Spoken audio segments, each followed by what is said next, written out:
Good evening, all. Welcome to the December 10th, 2024 business meeting of the Board of Education. We will start with the Pledge of Allegiance, please. I pledge allegiance to the flag of the United States of America and to the republic for which it stands, one nation, under God, indivisible, with liberty and justice for all. Okay, as you're aware, with the emergency exits are right to the rear of you and over to the right here. I need a motion for the order of agenda, please. Motion. I need a second. Second. All in favor? Aye. Motion passes. We will start with the clerk's report. Matt? Be it resolved, the Board of Education accept the minutes of the business meeting held on November 12, 2024. I need a motion, please. Motion. I need a second. Second. All in favor? Aye. Okay, public comment. Speakers will be recognized who wish to address the board on agenda items only. I think we're a little early for that, so. Okay, we're going to start with our presentations and reports. Who's up first?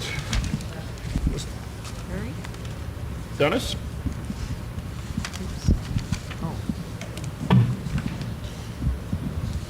Good evening. Happy holidays.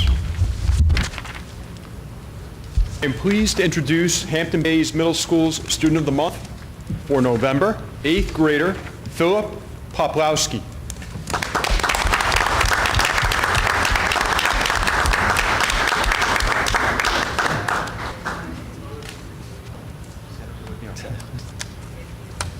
The teachers of Team Perspective had this to say about Philip, an exemplary candidate for this recognition. Philip has consistently demonstrated a positive attitude, a strong work ethic, and a commitment to excellence in all areas of school life. He is a dedicated student who always strives to do his best, both academically and personally. We're all very impressed with his maturation over the past year. He has certainly taken on more of a leadership role. What sets Philip apart is his dedication not only to academic success, but also to fostering a positive and supportive environment within the school. Philip has always willingly led in a helping hand to others and shows respect and kindness to both his peers and teachers. His positive influence on those around him have made a lasting impact on the classroom environment. For these reasons, Philip truly deserves the recognition of Student of the Month. And Philip, your teachers are all very proud of you and look forward to seeing great things to come. Now, Philip, who is challenging 2 Regents level courses this year as an 8th grader, enjoys facing and conquering challenges of problem-solving proportions in his algebra course. He looks forward to competing on the middle school boys tennis team in the spring and is particularly strong with sustaining his volleys. When I asked him what he does in his spare time, he quickly said video games, smiled ear to ear, and then rephrased his answer as reading. And my, oh my, is Philip a reader. He enjoys learning about history and devours historical fiction as well. His favorite author is Ray Bradbury, and his favorite books include The Martian Chronicles and Fahrenheit 451 for the lessons to be learned through dystopian classics. Looking ahead 5 years, Philip shared he aspires to attend a school like Yale or MIT so he can pursue coding and work for Google. But first, let's get to January 2025, when Philip will become a member of the newest class of the National Junior Honor Society, one of the inductees. Philip's advice to succeed in middle school: study and use your time wisely. Focus on academics and character, and devote yourself to learning. Congratulations, Philip, on this well-deserved honor, and we look forward to your very bright future. Congratulations.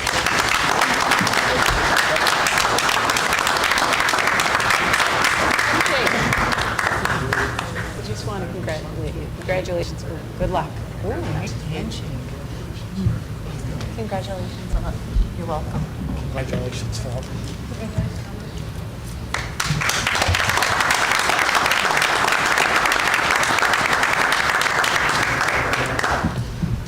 Mr. Morgan. Good evening. First, I'd like to welcome Ms. Toyas for joining us tonight. Behind me, you may see Ms. Patino. I know Mr. Shug has brought some of our technology translations to Board of Education meetings. I thought we'd highlight some of our personnel. So to translate for Carlos and his friends tonight, I have Ms. Patino joining us. And Ms. Patino goes above and beyond what we ask her to do in the building, not only in global classrooms, math classrooms, parent-teacher conferences, you name it, she's always there. So I just want to recognize Ms. Patino for her.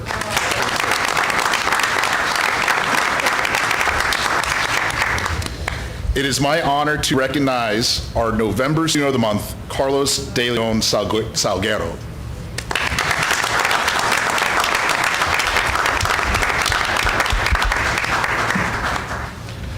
Carlos is not just an outstanding student, he is an individual who has overcome significant obstacles in his life.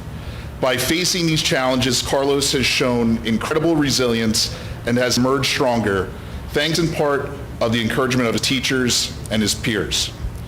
He enjoys playing soccer, he is a huge fan of philosophy lectures, and is a member of our Benvitos Club. In school, he enjoys his government and geometry courses. Academically, Carlos is a standout in our school and performs at a high level. He is admired by his classmates and has a knack for problem solving. His higher order thinking sets him apart, especially in his math courses, where he consistently goes above and beyond. One example of Carlos's commitment to excellence was seen in his recent project for his Spanish course. While the assignment called for just a simple poster, Carlos created a mini book chronicling significant events in his life. This not only demonstrated his creativity, but also his dedication to going above and beyond of what was expected. Carlos is not only eager to learn, but he also takes the time to help his classmates who may be struggling. His kindness and willingness to assist others have earned him the affectionate nickname Tio, or Uncle in Spanish, reflecting both his wisdom and the support he provides to those around him. Carlos said the Tio nickname stems from the ability to grow a great beard, and I agree, it takes one to know one. But Mr. Perez, Ms. Toyas, and Carlos's teachers tend to agree with the idea that Tio Carlos is someone that is seen by his classmates as a role model and someone that they can turn to when they need assistance. Carlos has a bright future ahead of him, and many of his teachers feel he would make a fantastic educator, as he has an incredible ability to simplify complex concepts for his peers. His compassion, his intelligence, and leadership skills will undoubtedly inspire others. Carlos would like to attend college, and fortunately has a similar vision for himself that his teachers see him. He would like to become a teacher. Carlos would like to thank his family and friends for being here, his teachers, especially Mr. Perez and Ms. Toyas and Ms. Zavala, for always supporting them. For our younger students, Carlos has this advice: always work through the challenges and never give up. Congratulations, Carlos.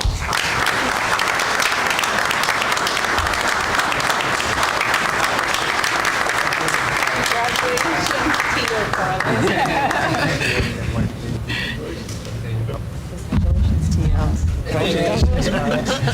Congratulations. We only know his Tio.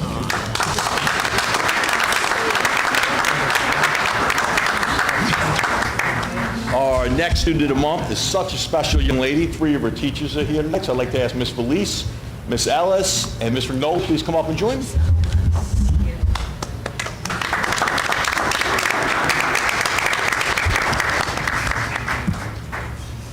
And it's our pleasure to welcome our student of the month, Salome Elahalde Grajales. Come on up, Salome.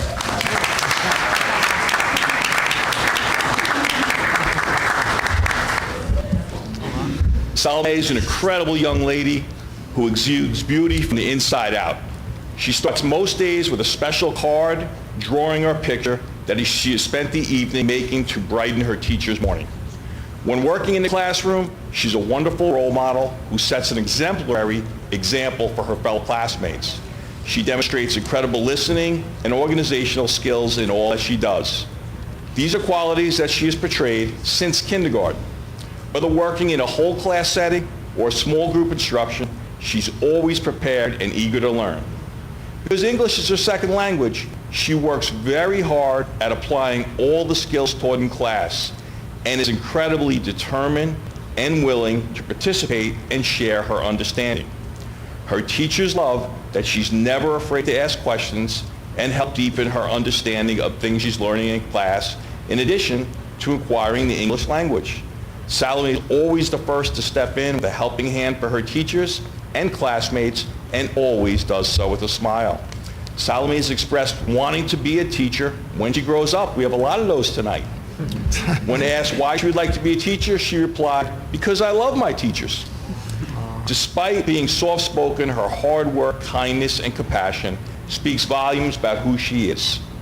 As an elementary school, we are incredibly honored to recommend Salome for Student of the Month. Congratulations.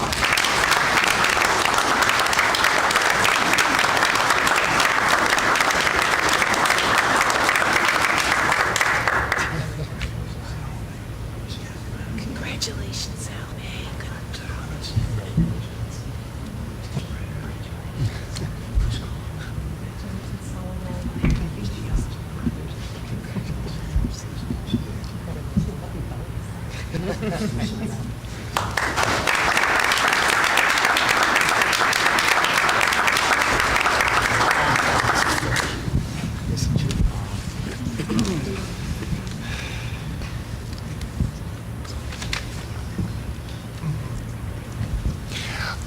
Before we take a break to celebrate our amazing Students of the Month, we have another presentation tonight that is a little out of sync with how we normally do that during the school year, and that's a tenure recognition for Mr. Dylan Santorelli, our high school science teacher. I'm going to let Mr. Morgan present this recommendation to the board, but before I do that, I just want to remark on what a professional moment and milestone granting tenure in a school district in New York State is.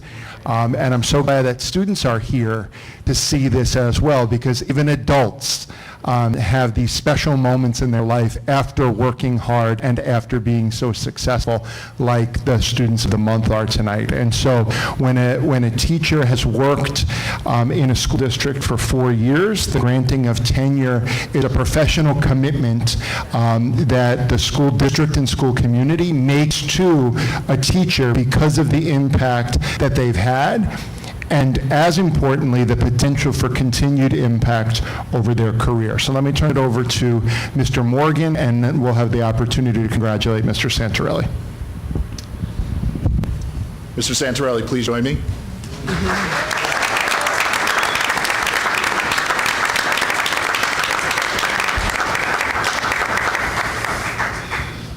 Okay, good evening once again. I will be representing Mr. Richard, the principal of Hampton Bays High School, who is at a board meeting tonight, just not this one. He is in Bayport Blue Point, where his daughter is being honored at their board meeting, and he regrets not being here to share words about Mr. Santorelli. However, I feel it is quite fitting that I have this role, as sometimes Mr. Santorelli acts as my stunt double, so it makes perfect sense.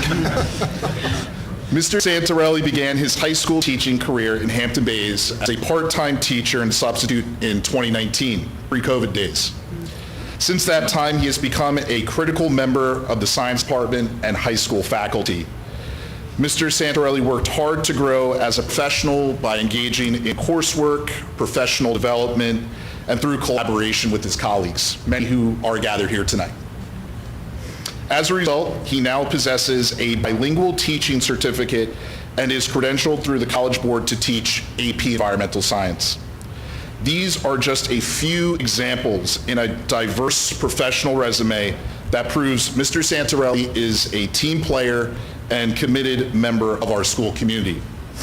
Mr. Santorelli always answers the call for help when it comes. He taught academic intervention classes, credit recovery, co-advised our Science Olympiad team, and for the past 2 years, Mr. Santorelli served as the head coach of our girls varsity soccer team, providing leadership and skills-based instruction for many of our students. From proctoring the SAT on early mornings on Saturday to serving as a tour guide at our annual freshman orientation, he comes to work every day with a positive attitude and a genuine care for our students. One small moment that stands out to me in particular is during Regents Week, a number of Mr. Santorelli's students qualified for a testing accommodation known as multi-day testing. This allows students to take multiple Regents exams consecutively over multiple days. After the first day of testing for many, many hours, Mr. Santorelli's proctoring schedule allowed him to take some breaks the next day. And I believe he did not need to start proctoring until about noon or so. I walked by room 19 where those students were, and I see Mr. Santorelli in the room speaking with his students. Snuck in there and I told Mr. Santorelli, you don't need to be here for this proctoring assignment. And he told me he wanted to be there for his students. Told me he wanted his students to feel comfortable while taking their Regents exams, and I will always remember that. Sometimes it's these small actions that tell you the true character of a person. In the classroom, Mr. Santorelli has proven himself as a thoughtful and creative educator. Formal observations have shown evidence of strong planning, use of diverse approaches, and a focus on student outcomes. Attached to the letter that was submitted by Mr. Richard, you'll find Mr. Santorelli's probationary resume, which outlines his contributions, achievements, and commitment to Hampton Bays. As such, on behalf of Mr. Richard, I offer my full recommendation for Dylan Santorelli as candidate for tenure.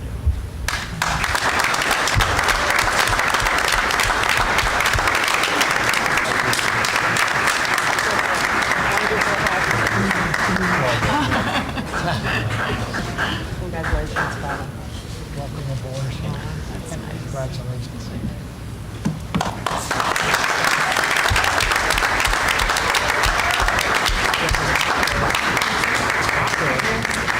All right, we're going to take a quick 5-minute break to maybe take some pictures or whatever you would like, and then we will be back with Mr. Clemenson.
right out. I know, I'll mess it up. All right, we will pick up with Mr. Clemson and his report. All right, good evening, everybody, and those tuned in on the live stream.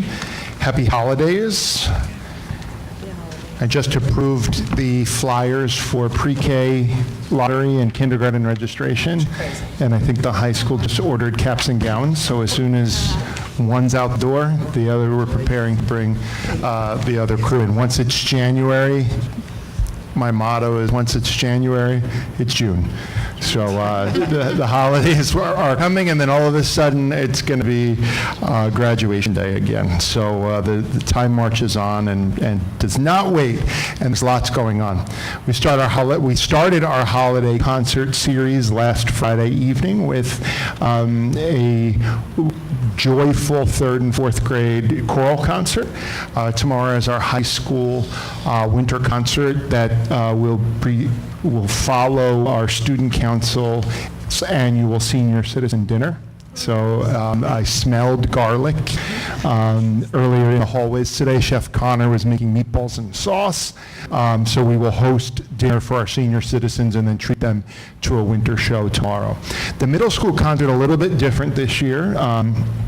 We have one of our music teachers on a family leave, and so on Thursday, we will have just the choral concert. Normally, we do 5th and 6th grade one night and 7th and 8th grade another night.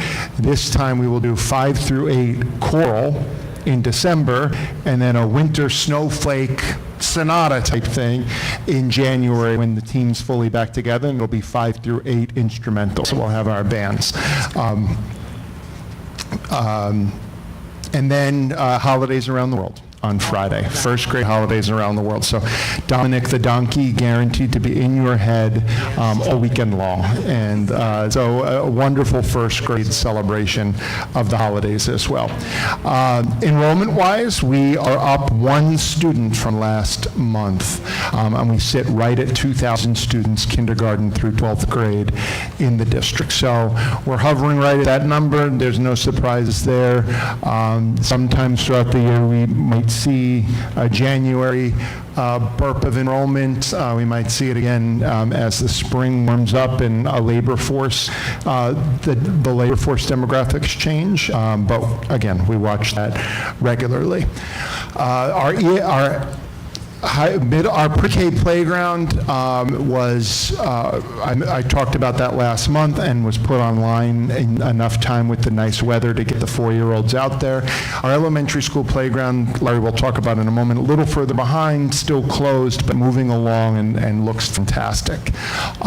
You'll see on Argonne Road in the morning, I want to thank Chief Kiernan, who's here with us tonight, Southampton Town Police Chief, and also Highway Superintendent Charlie McCardle, for the installation of a curb cut and crosswalk across Argonne Road right at the Gravel Hill intersection. We do have students who park there and park all the way down to what is typically Fanning Avenue, maybe even over a little bit. Just as another element of safety, 2 years ago we moved, the town board moved to make this west side of the street no parking, so that way the emergency vehicles and safe passage of vehicles could get through. This is just the next step of that. The 15 minutes at the beginning of a school day and the 15 minutes at the end of a school day in every school, in every district, every state across the United States, those 15 minutes are hectic. And so we appreciate the sidewalks, the support, the traffic office, the TCOs to do that safely, because first period is no joke at Hampton Bays High School, and if you have to face the Dean of Students, Mr. Copps, at the front door, you are getting out of the car on Argonne Road and bolting to get in. So we want to make sure that you get to first period safely and wholly. Holiday performances I mentioned. Regionalization work that's happening at the State Education Department, covered in the media over the last couple of weeks. The regionalization effort by the State Education Department is one that is a new process, but something that has been happening in parts of the state, particularly out east by us and including us, has happened organically by relationships between school districts. As enrollment has declined in New York State, to the the tune of we're losing congressional seats each census. So, and we're on that trend for the 2030 census as well. There comes an opportunity and really an obligation that we have as stewards of taxpayer money to be reflective of, are we doing things as efficiently as possible, so that when we talk to our community and when our taxpayers pay their I call it the Christmas card because tax receiver sends the bills out right before Christmas, that people understand what the investment that they're making in a school district is all about. South Fork United is our boys lacrosse team. In order to do that and run a program where the boys can have a great opportunity and experience, that team is comprised of Hampton Bays, Southampton, East Hampton, Bridgehampton, and Pearson Sag Harbor. Girls, no. Girls, not so much. We have our own girls' teams, but a regional effort to make that happen was required in order to give that opportunity to kids. That's one example. Upstate, there are tremendous amounts of examples where there are what's called transcript deserts, where students can take advantage of every academic program that a school offers in a particularly rural and maybe under-resourced area.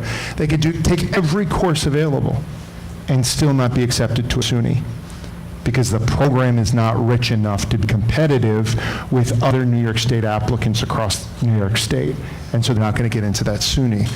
Regional efforts might say, hey, I have 3 kids who can take French AP. For the cost of 1 period of a teaching assistant, I can put those 3 kids in that room over there where there is a virtual stream to another school district that has 4 kids, and that school district C has 3 kids, and together we have French AP for a number of students.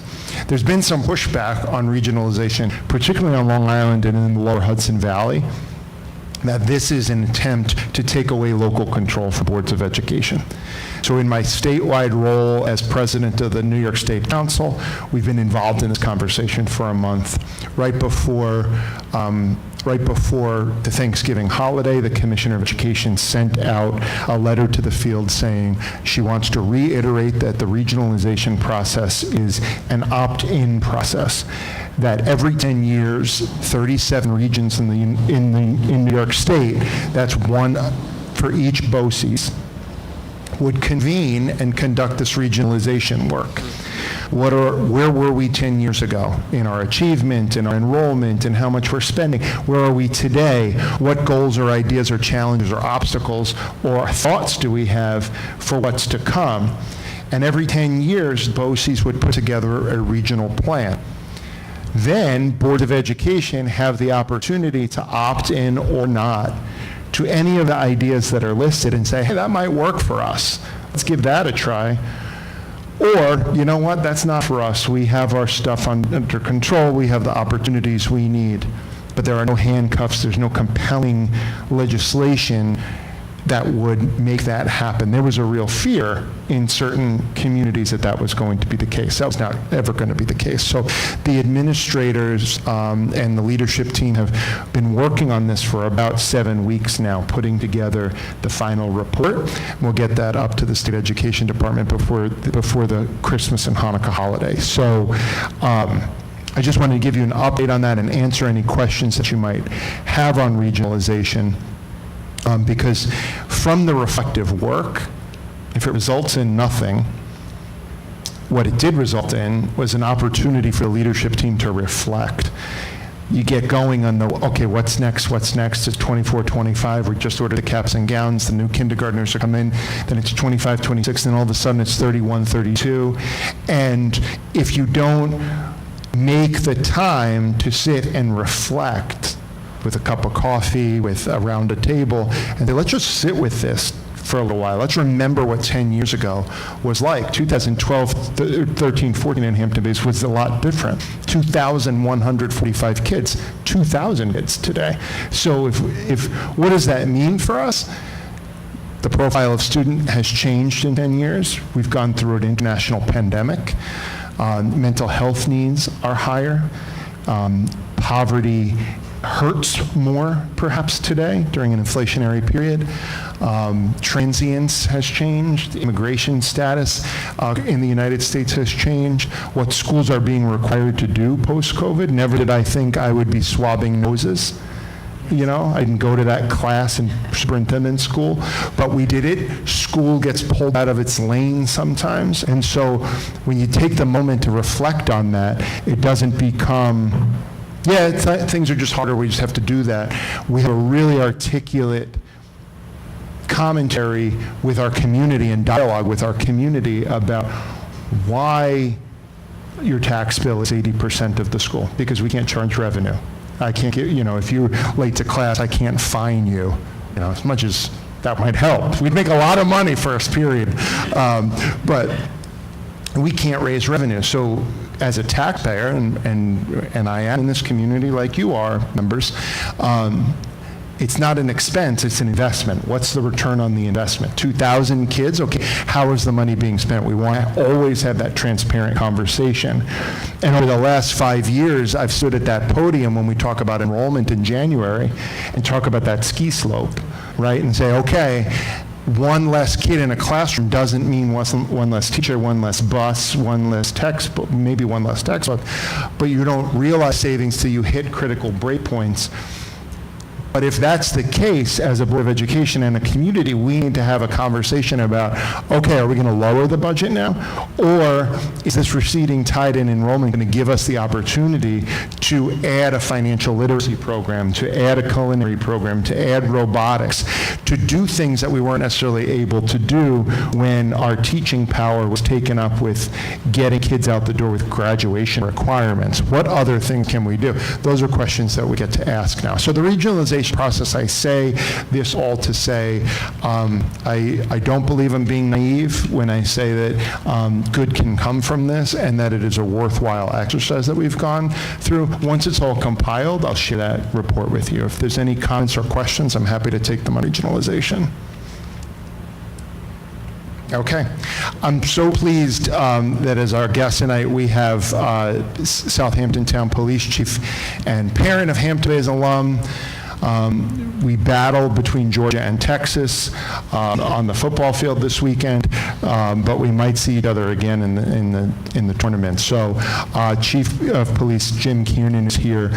We've been working together for many years as police in school, but particularly in the last few months, we've had the opportunity to innovate, I think, in what can become a regional model, a state model, and in some cases, bring national evolution to really robust school safety and student care.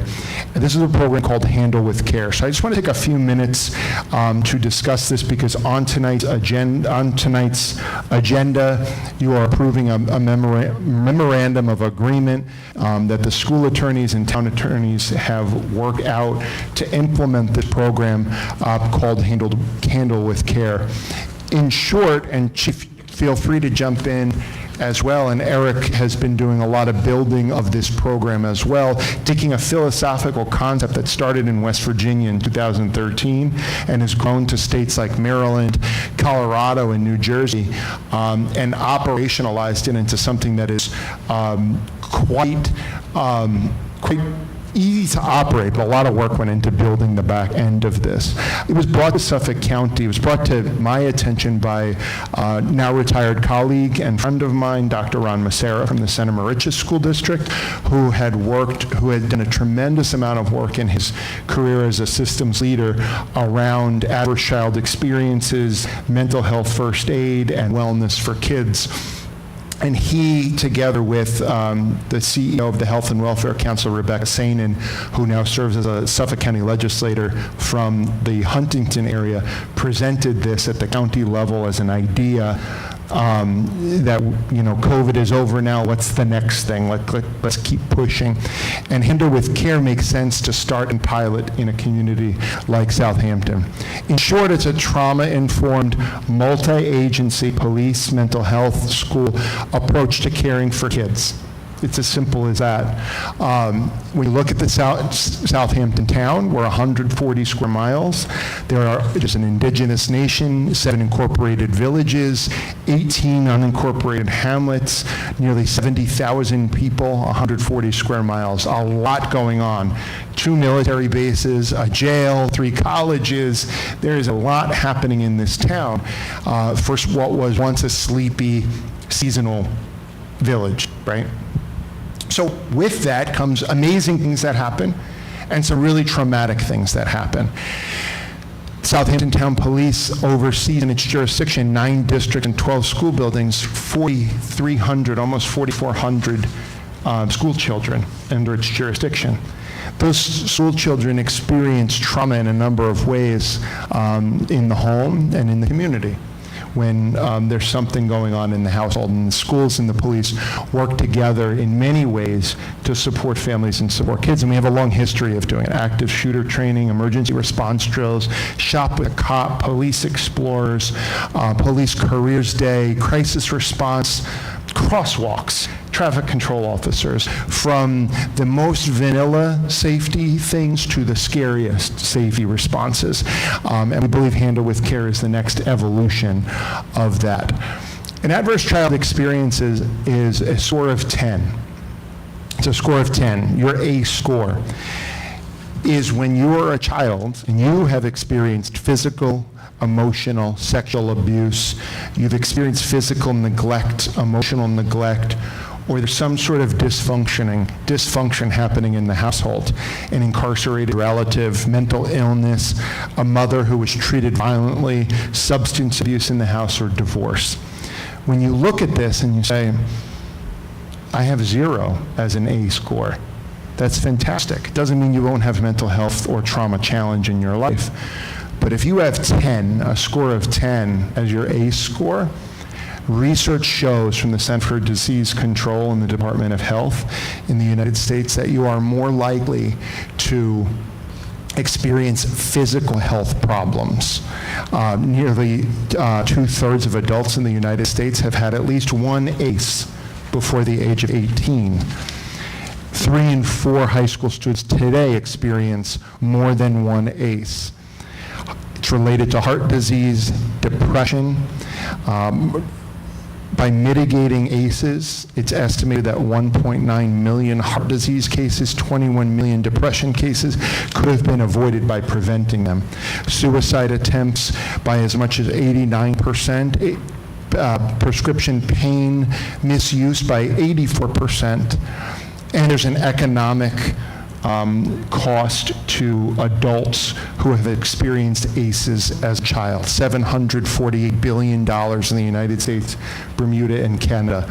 If you are exposed to ACEs as a child, you are more likely to be dependent on the system when you're an adult. Food insecurity, housing insecurity, the social safety nets that exist. And so this work together that we can do between law enforcement and school can handle kids with care. And we see trauma every day in terms of a negative mood, an arousal or a reaction in school, a depression or avoidance behavior, acting out, being dirty, being hungry, having your head on a table. And when a student is introduced to trauma in their life and it presents in school, in order to manage that trauma as humans, when we know this, we behave differently. And the avoidance behavior or the reactive behavior doesn't become a trip to the dean. It becomes a trip to the social worker. It becomes a trip to the Family Service League or to an intervention that can be provided. Now, we handle kids with care every day, all lowercase letters, right? But handle with care is, in short, our ability to educate, to adopt some trauma-informed practices, and to then integrate it into the school setting so that when there is the ACE pyramid of needs that starts with adverse child experiences and moves all the way up to the most severe death, you have a higher likelihood of dying the more ACEs that you have. We can mitigate that by working together for kids to turn that into the true hierarchy needs that meets the physiological needs, food, safety, and shelter, and gets all the way to self-actualization, self-esteem, success, and belongingness and love in a community, okay? So this Handle with Care model, which is so exciting to talk about. We spent a lot of time over the last 3 months talking to New Jersey and talking to Colorado and learning from those experiences. Dr. Mercera had spent a lot of time talking with folks in Maryland about this. And the approach is simple. The concept is simple. Law enforcement arrives at a house in response to a call. Law enforcement identifies that there is a student there present for this call. There could be trauma associated with that, a drug overdose, a domestic dispute, a fire, a death, fill in the blanks, home displacement, an invasion, a robbery, a burglary, whatever. And tomorrow, Lars might show up at school and he's not thinking about his algebra homework. But possibly Lars doesn't often think about his algebra homework because Lars's house has this kind of trauma reintroduced on a more than singleton basis, right?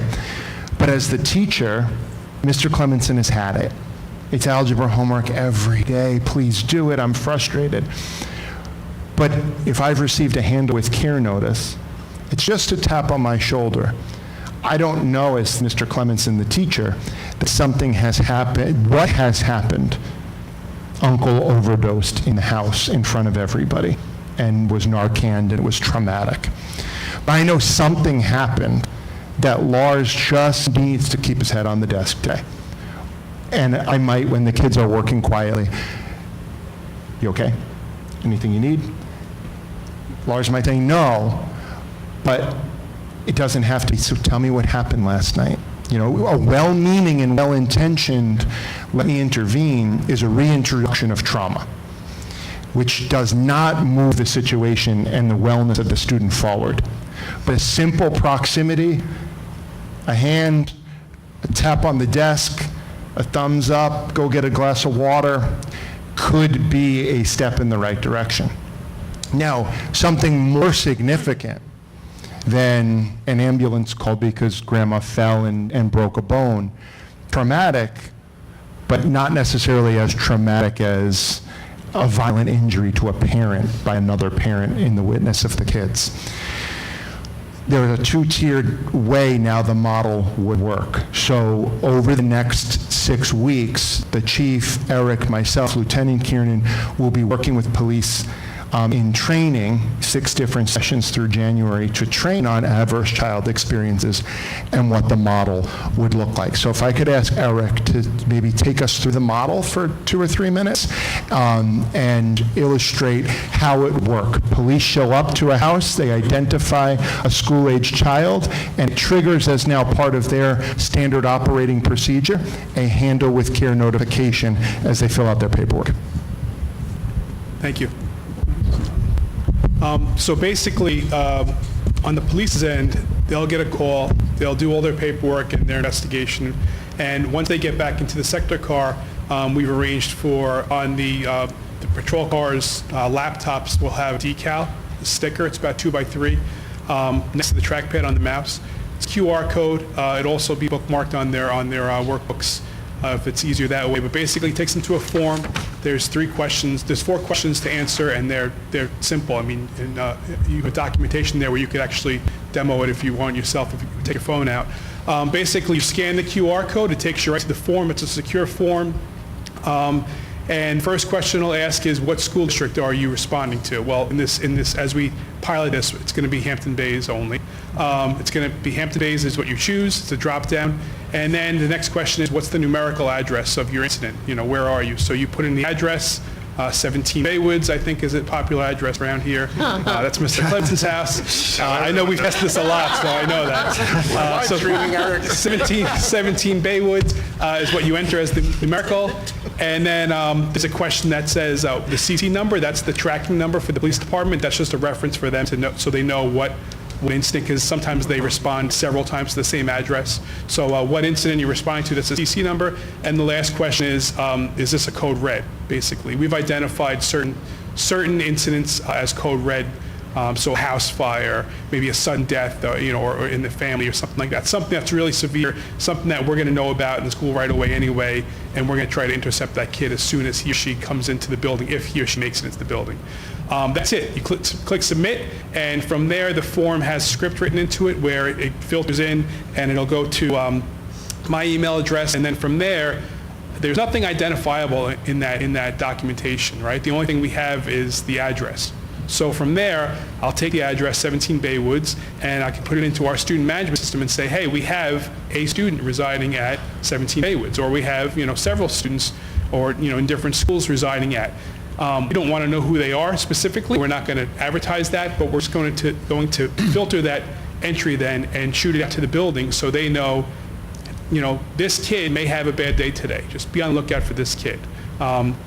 Those distribution lists will include the principals, social worker, guidance counselors, psychologists, any support staff really, and then they'll kind of triage what the incident may be. If it's a red, obviously code red, they're going to hold boots on the ground at arrival, like I said.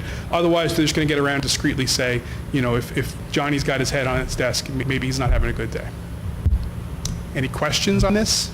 So Ms. the Cully. principal, the social worker, the guidance counselor, they will then contact Correct. the teacher. Correct, And yep. just say. Yeah, because FYI, I can't there's an infinite number of combinations of, Yes. what a kid has, who he or she interacts with a day. So that person, the support staff will get around and support faculty will get around and, make sure to check in with those teachers and let them know what's going on, or something's going on. Okay, great, right. thank you. Very good. Any other questions? Eric, is this program going to be set up as a series of workshops with the staff, teachers, and police? Yes, as Mr. Clemenson said, first he and I are going to be at 6 different training events that the Southampton Police has in January. We have the dates for that, and we're going to just work with officers there, kind of talking about ACEs and also just going through the steps on how to do the report notification. It's very minimal, as you can see if you did the demo now. It goes right to my email instantly. Just basically answer questions and with the chief talk about how to discern between what constitutes a code red or what doesn't. Additionally, on the Southampton Police's, and they have their SRO will have access to the same database, and he or she can go through that and say, maybe I need to follow up with this. It may not be a code red, but the school should know that something's going on in this family, or so they'll have access to that also. What was it? I don't think it's During Election Day, during Superintendent's Conference Day, we had Kim Lauby, who's the Director Yes. of Hubs, who presented to the entire faculty and staff on trauma-informed care and adverse child experiences as well. So that piece has been done, but it will be ongoing as well. Yes, but in the schools, through faculty meetings, we've already spoke about this. Mr. Clemens spoke to the entire faculty on Conference Day about this after Kim's presentation, so they know something's coming along those lines. And they've been very supportive from what I've heard on the street. Thank you. And the teachers will have training on confidentiality to make sure that. Oh, yeah, that's they're still ongoing, yeah. Handled with care. Correct. Great. Yep. I just lost my thought. Chief, can I put you on the spot to offer any perspective? Yeah.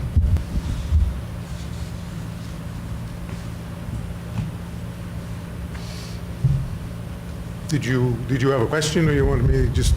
No, just any perspective you have. While I try to think of what I just forgot. Well, I'm very careful when I ask another task of our officers. Just like teachers and the education system, mandates upon mandates upon mandates, and you just get overwhelmed with all the things that you have to accomplish for every single call.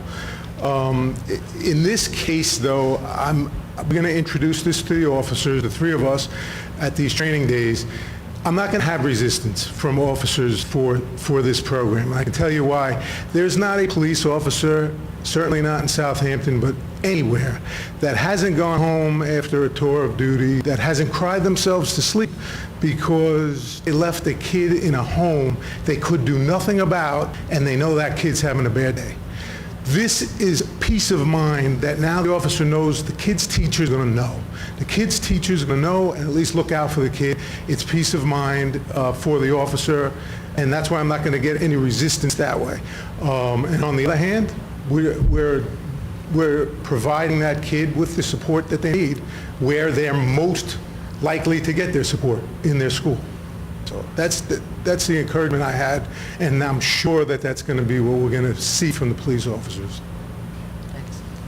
When are we hoping to roll this out? I know you're having the meetings in January. Are we thinking? February 1st. Fantastic.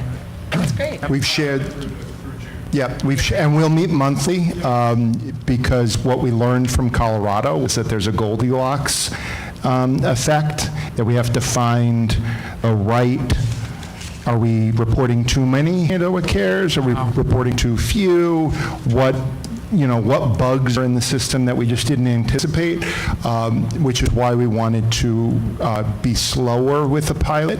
It's happening anecdotally, just a credit to the chief's force, because certainly our SRO, Tony Vecchio, but the sector cars who are responsible for Hampton Bays, the detectives, we all have good relationships, right? Fire, ambulance. That's a product of a well-established leadership team now, and so, and professional, well-established law enforcement. What Handle with Care does is just institutionalizes this. So it doesn't leave it to chance that there's a new officer on a tour or a new superintendent or a new administrator that hasn't built the relationships yet. It formalizes it. But in many cases, we're getting a text on a Saturday night, something just happened, you should have your team ready Monday morning, and this is just more formalized, and I've presented this to my colleagues in Southampton Town, that it's coming, that this is certainly not something we're doing just for ourselves. We want to run it through the ringer, and then what's good for Hampton Bays kids is most likely good for all kids. Good.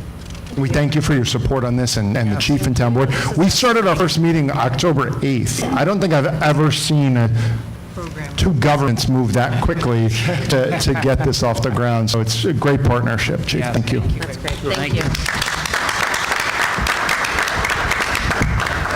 That's it for my report. Happy holidays, and remember, January is June, so we are moving fast. Thank The you. tent ready. Yeah. Okay, thank you all. That's great. We will move on to Mr. Luce.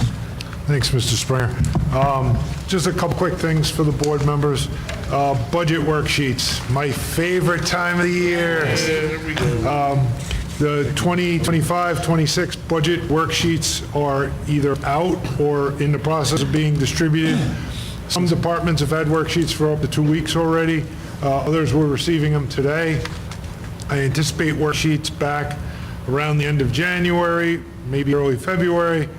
Until then, just the things like salaries and debt and insurance and pension, I can work on all that and compile that stuff. So that'll keep me busy on the budget for the next month or so.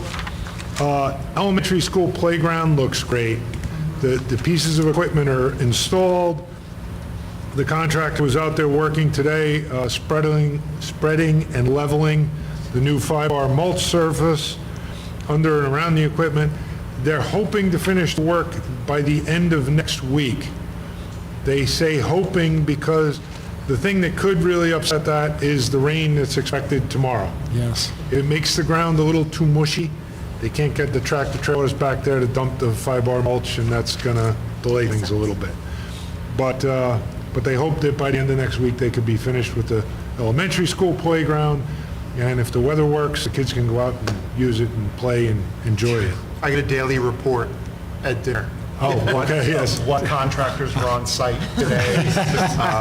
He's 9. Yes, I've hired him. I've hired him. He's our project manager, reports to me every day. It's great, yes. The other capital work for this spring and summer has officially begun. We had our kickoff meeting with the contractors, Arrow Window and Irwin Construction last week. The window project will begin January, February timeframe, working nights at the elementary school, probably doing 1 or 2 classrooms a night, take the old windows out, put the new ones in, caulk, finish, etc. And then they'll move to the middle school to those cowl wall windows, replacing those in the gym and in the entryways, probably toward the end of the spring, is what I'm thinking. Some of them they can't do during school, while school is in session, so, I don't know, some of those might be summertime, but they hope to get most of it done before the end of the spring. And then the elementary school bathrooms, the renovation project, which is all those single classroom bathrooms in the kindergarten and first grade, those will all get redone starting literally the week after school finishes at the elementary school, and that'll be progressing all summer long as they move around and redo all those bathrooms. Later start to school next year, I have a draft calendar, so they're going to have that week leading into Labor Day, which we always... Don't tell them that. Always worry about Let them think that they have to finish early. It's fine. Good stuff. Thank you very much, Mr. Springer. That's everything I have. Any questions for anyone? Okay, good. Thank you. Thank you. Thanks, Larry. Okay, we will do a consent agenda on 4A to 4C. Unless there's any questions, I need a motion. Motion? I need a second. Second? All in favor? Aye. Motion passes. Student Services, 5 alone, we need a motion. Motion? I need a second. Second? All in favor? Aye. Motion passes. For personnel, we will do, I'll read this to you. Whereas upon the recommendation of the Superintendent of Schools, the Board of Education grant tenure in accordance with Chapter 1 of the Board of Regents of the New York State Education Law to those candidates eligible, and whereas the Board of Education is in accordance with such recommendation. Therefore, be it resolved that the following individuals be granted tenure in the special subject tenure area indicated with the effective dates noted. The faculty member is Dylan Santarelli, we've already seen. So we will take a, first I need a motion. Motion. I need a second. Second? That was okay. Okay, Dot, Yes. Aye. myself, aye. Aye. Aye. Rich? Aye. Okay, 4 ayes. Motion passes, and then we will do a consent agenda from 4B to 4J. I need a motion, please. Motion? I need a second. Second? That's actually, I'm sorry, that's 6B to 6J, not 4B to 4J, 6B to 6J. I need a motion. Motion? I need a second. Second? All in favor? Aye. Motion passes. All right, 7A to 7B is a consent agenda, unless there's any questions. We need a motion. Motion? We need a second. Second? All in favor? Aye. Motion passes. Public comment, persons may address the Board of Education on any matters of interest or concern. The board president will recognize all speakers. Please identify yourself, your town, and the topic in which you are speaking. Time limits may be imposed based upon the agenda needs. Is nobody? Then I need a motion. Motion? I need a second. Second? All in favor? Aye. Aye. Okay, motion passes. With that, we will need a motion to adjourn tonight's meeting. Motion? I need a second. Second? All in favor? Aye. Motion passes. Thank you all. Merry Christmas. Another Merry great job. Merry Christmas to you all. Christmas. Happy New Year. Safe and happy holidays. Yes. And happy holidays.